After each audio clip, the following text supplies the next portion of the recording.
Hello, everybody. Every person who watches this awesome reading here, yeah, I'm so great. Anyway, we're reading Revelations chapter 13 tonight, and I did not pre-read it, so it'll be great like always. Where I sit here and go, well, maybe more of that stuff. All right, let's read. Then I saw a beast rising up out of the sea. It had 7 heads and 10 horns, with 10 crowns on its horns. And written on each head were names that blasphemed God. The beast looked like a leopard, but it had the feet of a bear and the mouth of a lion. And the dragon gave the beast his own power and throne and great authority. So who's the beast working for? We know who the dragon is, don't we? Yes, the devil, the dragon. And the dragon is the one who gave the beast his power, so therefore this is not like one of the 4 beasts that's up around the throne of God. This is the beast, the mark of the beast, so to speak, which I think we'll read about later. I saw that one of the heads of the beast seemed wounded beyond recovery, but the fatal wound was healed. The whole world marveled at this miracle and gave allegiance to the beast. That's key right there. Allegiance to the beast. Whoever the beast, or what's the other, Antichrist. He's wanting allegiance. Basically, the devil is wanting worship. And of course, he's wanting everybody to join his team rather than God's team. That much is pretty clear. They worshipped the dragon for giving the beast such power. There we go, worship. That's what he's after. They also worshipped the beast itself. Who is as great as the beast? They exclaimed. Who is able to fight against him? Oh my. In our culture, we've not seen worship other than us being Christians. We worship God. This is like idolatry all over again. Only the beast is obviously alive. The beast was allowed to speak great blasphemies against God, and he was given authority to do whatever he wanted for 42 months. All right, where else did we see that? Just a couple chapters back, there was another saying of 42 months when we were talking about the 2 prophets. I think it's interesting, so let me find it. All right. Here we go. It's not really talking about the 2 witnesses, but it's talking about what's going to happen in Jerusalem, where he's told to take a measuring stick. I was told, go measure the temple of God, but do not measure the outer courtyard, for it has been turned over to the nations. They will trample the holy city for 42 months.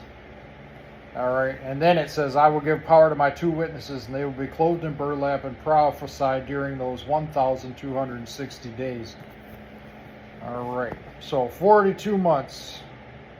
We saw 1,260 days in the last chapter again, where the children of the woman, which is basically the children of God, the Christians, were protected by God for 1,260 days. That was the other 1,260. And I, as somebody who's got a calculator, could figure out what 42 months is.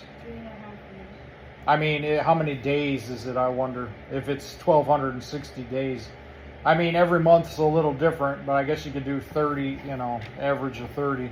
Anyway. All right.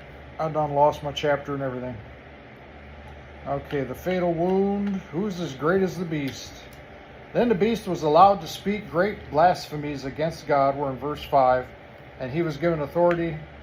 Oh, I already read this. To do whatever he wanted for 42 months. That's where I stopped, I think. And he spoke terrible words of blasphemy against God, slandering his name and his dwelling, that is, those who dwell in heaven. So it's going to be used to people who had an evil agenda, kind of were used to use cloak and dagger. They used to hide behind stuff that seemed good. We see more and more today that people are not afraid to come clean with just how evil they want to be. They're not hiding it anymore so much. And this guy, the beast, is obviously going to be that way, as he's saying whatever he wants to against God. And the beast was allowed to wage war against God's holy people and to conquer them. And he was given authority to rule over every tribe and people and language and nation. And all the people who belong to this world worship the beast. They are the ones whose names were not written in the book of life. So you know who this applies to, not to Christians. Not written in the book of life that belongs to the Lamb who was slaughtered before the world was made. And we know who that is too. Anyone with ears to hear should listen and understand. Anyone who is destined for prison will be taken to prison. Anyone destined to die by the sword will die by the sword. Remember what we said? We're all going to die. That's something you need to get over the fear of that. Because once we die, that's really our ticket to immortality, so to speak. You can only die once. And if you die with faith in Christ, it's your ticket. It's your ticket to that immortal body that doesn't have headaches all the time and backaches and everything that I got going on. It's awesome. This means that God's holy people must endure persecution patiently and remain faithful. Right there, he's telling you what that means if you didn't get it already. So that part's pretty clear. Then I saw another beast come up out of the earth. He had 2 horns like those of a lamb, but he spoke with the voice of a dragon. Let me switch over to King James here. Voice of horns like a lamb. Yeah, that's what King James says too. He exercised all the authority of the first beast, and he required all the earth and its people to worship the first beast, whose fatal wound had been healed. He did astonishing miracles, even making fire flash down to the earth from the sky while everyone was watching. All right.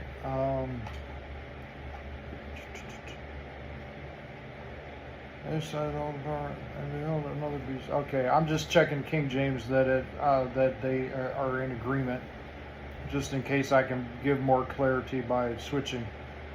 All right. He did astonish them. Oh, I read that. Verse 14.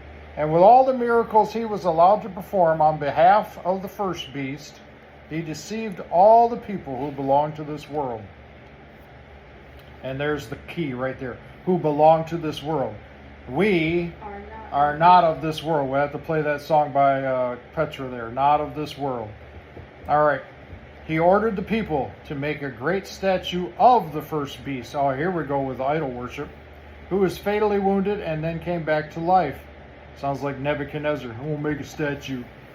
He was then permitted to give life to this statue so that it could speak. You kind of think that it might not be a miracle. It might just be AI nowadays. You know, it's an AI robot that he makes. I don't know. But either way. Then the statue of the beast commanded that anyone refusing to worship it must die. Oh, Nebuchadnezzar all over again. The ways of the devil vary very little. History repeats itself. He required everyone. Oh, here we go with the mark of the beast. We'll have to listen to DeGarmo and Key singing 666 here. He required that everyone, small and great, rich and poor, free and slave, to be given a mark on the right hand or on the forehead. And where it earlier talks about the saints having the seal upon the forehead, he's going to try and copy what God does for us, basically. And what he's doing is he's forcing people to choose sides. Are you on my side? I'm the one who's awesome, so you need to choose me. All right. And no one could buy or sell anything without that mark. And we think of that as also nowadays is becoming more and more clear that money will become totally electronic, and you just, like you use your debit card, all that information will be stored. A lot of people think it will be kind of like all your information. So, and they'll try and sell that, perhaps at first, they've already tried, as a security thing. If you get lost, we can track you. It's kind of like everything they can do with these goofy cell phones. Because I'm sure they can listen to everything I ever say, and I'm sure they could turn these cameras on even when I don't want them on. So it'd be like that inside of you. We can see that the technology's there for that sort of thing. But the main thing is not the technology. The main thing is that when you take this mark, if you take this mark, you're making a choice, because it's going to talk about it later. If you take the mark, there is no salvation for you. You are on your way to hell. It makes that pretty clear later. All right, and no one could buy or sell. Oh, did I read that already? Could buy or sell anything without that mark, which was either the name of the beast or the number representing his name. And this sounds confusing, but we've been reading it for decades. Wisdom is needed here. Let the one with understanding solve the meaning of the number of the beast, for it is the number of man. His number is 666. Very interesting. Number of